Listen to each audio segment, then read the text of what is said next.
Hello! Miss Tabang here! So, ito na nga guys, yung aking update. Kahit wala naman talaga akong fans and walang nag-aabang. Today is may bagyo and sobrang maulan talaga niya. And sa hindi malamang dahilan ay naglaba po ako for the day 2 and umuulan pa rin siya. So, ang ending naligo yung mga labada ko. Pero busy kasi talaga kami guys. So, ito lang yung time ko para maglaba and naulanan pa. So, after tumila ng ulan, as usual, naglakad-lakad na kami kasi ito na din yung routine namin every hapon kapag magpapaship sa courier. And gusto talaga namin to kasi na-exercise kami kapag hapon. Hindi, kala ko may piso. Dadamputin ko. So, kapag may time pa kami guys, nagtatry pa kami mag-live ng hapon kasi medyo madami ding nanonood. Pero ang schedule talaga namin is gabi. At nagutom na nga po si Harold. At nasasarapan siya sa luto ko. Hulaan nyo kung ano yan. Charis! Minekos-mekos lang yan. Pero favorite daw niya yan. O, di ba? Hey Harold, may nanali ka.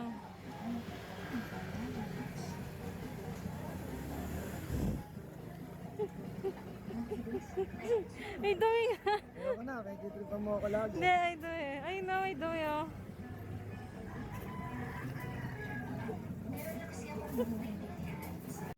Biglang nawala yung voice over. Ganyan kasi kami maglokohan ni Harold. Ang cute niya kasi asarin minsan.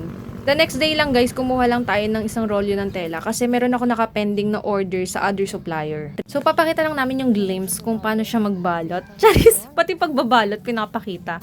Syempre content yan, i-push na natin. So ayan, marami nagtatanong kahit wala naman. Baka kasi nagtataka kayo, lagi na lang si Harold yung nakikita niya sa vlog. So magpapakita na ako. Shy type yarn!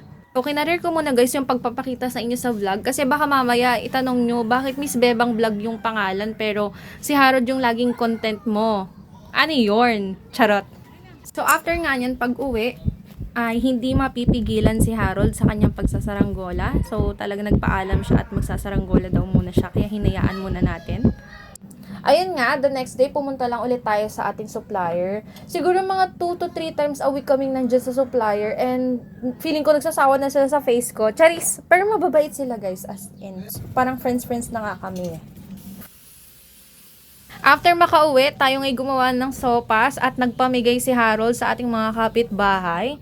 At after noon, hindi na nga siya mapigilan. Kaya gumawa na naman siya ng saranggola. And fineflex niya yan kasi daw maganda daw yung gawa niyang saranggola. And parang ina-assemble lang niya yan konti kasi papaliparin niya na yan.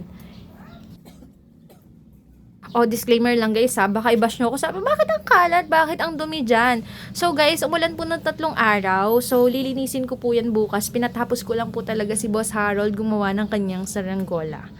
So, ayan na nga ang kanyang top priority, ang pagsasaranggola. So, lumabas na siya para paliparin yung kanyang saranggola. At sinalubong nga siya ng mga bata dyan, yung kanyang mga tropa.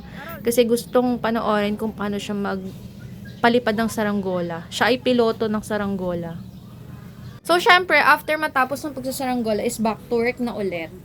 So, yan. Basta hindi ko na kasi ma-share sa inyo kung para saan yan. Basta about yan sa business namin. Yung mga ginagawa-gawa namin na yan. And naubusan din kasi kami ng stocks last week. Medyo na agad siya. So, kailangan namin mag-restock. So, talagang inubos namin yung maghapon namin para matapos yun.